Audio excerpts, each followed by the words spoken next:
हफ्ते में और पिछले हफ्ते 8वें हफ्ते में 622 केस आए हैं, थोड़े कम हुए।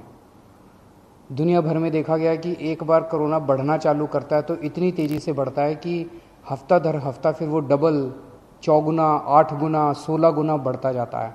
फिर वो डबल पे डबल होता जाता है। लोग कहते हैं 4 दिन में डबल हुआ, 8 दिन में डबल हुआ, लेकिन 7वें हफ्ते में पिछले से पिछले हफ्ते में 850 केस आए थे और पिछले हफ्ते 622 नए केस आए थे। 7वें हफ्ते में 21 लोगों की मौत हुई थी, पिछले हफ्ते में 9 लोगों की मौत हुई थी। हमारा मकसद है एक भी व्यक्ति की मौत नहीं होनी चाहिए। थोड़ी कम हुई थी, पिछले से पिछले हफ्ते 21 लोगों की मौत, पिछले हफ्ते 9 लोगों की मौत हुई थी। पिछले से पिछले हफ्ते 7वें हफ्ते में 260 लोग ठीक होके गए थे। अस्पतालों से 260 लोग ठीक होके अपने घर गए थे। 8वें हफ्ते में यानी कि पिछले हफ्ते 580 लोग ठीक होके अपने घर गए थे। तो एक तरह से दुगने से भी ज़्यादा लोग ठीक होके अपने पिछले हफ्ते गए थे। तो अगर हम ये देखें कि जितने लोग नए आए थे बीमार होके और जितने लोग ठीक होके गए, अगर नेट देखें तो एक तरह से 566 लोग पिछले से पिछले हफ्ते हमारे अस्पतालों में नेट आए थे और पिछले हफ्ते केवल 34 लोग आए थे नेट। तो एक तरह से पिछला हफ्ता अच्छा रहा। हम सब लोगों ने, आप सब लोगों ने बड़ी कठिनाई के साथ ये जो लॉकडाउन है इसका पालन आप लोग कर रहे हैं, और अगर हम इसी तरह से पालन करते रहें तो मुझे उम्मीद है इस महामारी से हम लोग निजात पा सकते हैं।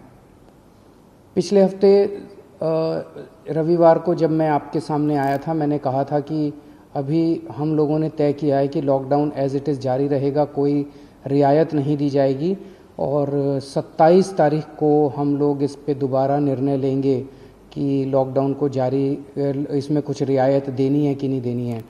तो एक ही रियायत आज हम दे रहे हैं, वो ये कि परसों रात को केंद्र सरकार ने कुछ तरह की दुकानें खोलने का निर्णय लिया है। उस केंद्र सरकार के आदेश को हम दिल्ली में भी लागू कर रहे हैं। ये आदेश क्या है ये मैं आपकी जानकारी के लिए बता दूं। जो एसेंशियल सर्विसेज की दुकानें थी, दवाई की दुकान, किराने की दुकान, खाने पीने की दुकान, सब्जियों की, फ्रूट्स की दुकान, दूध की सर्विसेज, वो जो एसेंशियल सर्विसेज हैं वो तो जारी रहेंगी, उसको कोई छेड़ नहीं रहा, वो एज इट इज़ जारी रहेंगी, वो खुली रहेंगी, वो सप्लाई होती रहेंगी। इसके अलावा कोई मार्केट नहीं खोले जाएंगे, कोई डीडीए मार्केट नहीं खुलेगा, कोई ये मार्केट वो मार्केट, कोई मार्केट नहीं खुलेंगे, कोई शॉपिंग मॉल नहीं खुलेंगे, कोई मार्केट कॉम्प्लेक्स नहीं खुलेंगे। लेकिन जो रेजिडेंशियल एरियाज़ में इक्की दुक्की दुकानें होती हैं, स्टैंड अलोन कोई दुकान है, नेबरहुड की कोई दुकान है, इक्की दुक्की इस तरह की जो दुकानें हैं, उनको खोलने की इजाज़त केंद्र सरकार ने दी है। उन इक्की दुक्की दुकानें जो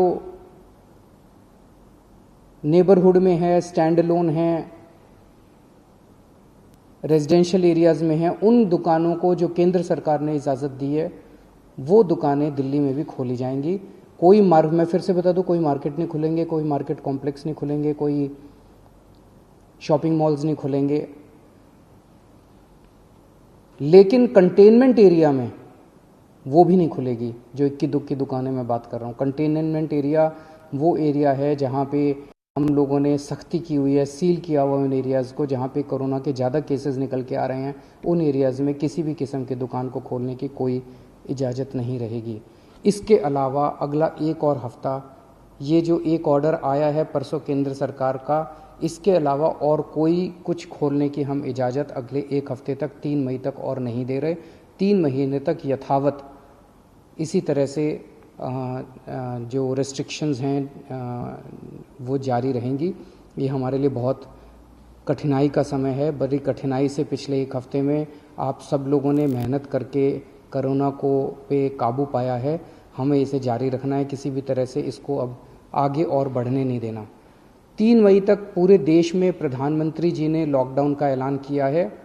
3 मई के बाद केंद्र सरकार इस पे क्या निर्णय लेती है, उस पे निर्भर करेगा कि हम दिल्ली के अंदर आगे इसको कैसे ले जाते हैं। केंद्र सरकार के निर्णय के बाद हम लोग आगे के अपनी दिशा तय करेंगे। एक अच्छी खबर है, कल मैंने बताया था आप लोगों को प्लाज्मा से अच्छे नतीजे आ रहे हैं। प्लाज्मा के जो अभी तक ट्रायल्स किए गए उसके अच्छे नतीजे आ रहे हैं। एक एक मरीज़ के ऊपर मैं खुद नज़र रख रहा हूँ। कल एक मरीज़ थे LNJP में जो कि काफ़ी उनकी नाजुक हालत थी और डॉक्टरों के हिसाब से वो सिंक करते जा रहे थे। उनको प्लाज्मा दिया गया और उनकी तबीयत में काफ़ी अच्छा सुधार हुआ है। आज सुबह तक काफ़ी सुधार हुआ है उनकी तबीयत में। मैं डिटेल्स में नहीं जाऊंगा, डिटेल्स में जाना सही नहीं है, लेकिन उसको देख के हमारा उत्साह बढ़ा है इस प्लाज्मा थेरेपी को लेके कि इतने सीरियस मरीज भी ठीक हो सकते हैं इनसे। मैं उम्मीद करता हूं कि वो पूरी तरह से स्वस्थ होकर अपने घर जाएंगे। अभी तो ICU में ही हैं और मैं एक हमारी कोशिश है कि कोई भी मरीज़ प्लाज्मा का उसकी मौत नहीं होनी चाहिए। किसी की भी मौत होती है तो बहुत दुख होता है। हमारे डॉक्टर्स, सभी अस्पतालों के डॉक्टर्स, नर्सेज पूरी कोशिश करते हैं उन लोगों को बचाने की। एक जान बचाने की पूरी कोशिश करते हैं। हमारी कोशिश है कि किसी भी व्यक्ति की मौत नहीं होनी चाहिए। एक व्यक्ति से मैं पर्सनली उसकी खबर रख रहा हूँ, एक मरीज़ की खबर रख रहा हूँ। जो मरीज़ ठीक होके जा रहे हैं उन मरीजों को हम कह रहे हैं कि प्लाज्मा डोनेट करो। एक मरीज़ से मैं भी बात कर रहा हूँ, मेरी टीम भी बात कर रही है और उन्हें प्रोत्साहन देते हैं कि आप डोनेट कीजिए। मुझे बहुत खुशी है कि सब लोग आगे आके दूसरों की जान बचाना चाहते हैं। हर धर्म के लोग, चाहे वो किसी भी धर्म के हो, किसी भी जात के हों, सब लोगों के मन में एक जज्बा है कि मेरी जान बची, अब मैं किस तरह से दूसरों की जान बचा सकता हूँ।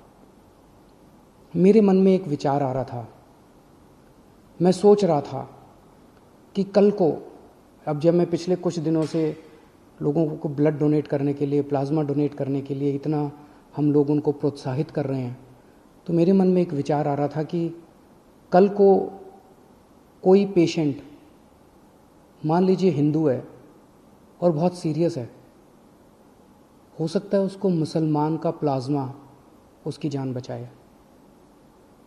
मान लीजिए कोई पेशेंट मुसलमान है, सीरियस है, हो सकता है किसी हिंदू का प्लाज्मा, हिंदू के शरीर का प्लाज्मा उसकी जान बचाए। भगवान ने जब धरती बनाई थी तो उसने तो इंसान बनाए थे। हर इंसान की 2 आँखें हैं, एक जैसा शरीर है, लाल रंग का खून है, उसी किस्म का प्लाज्मा है।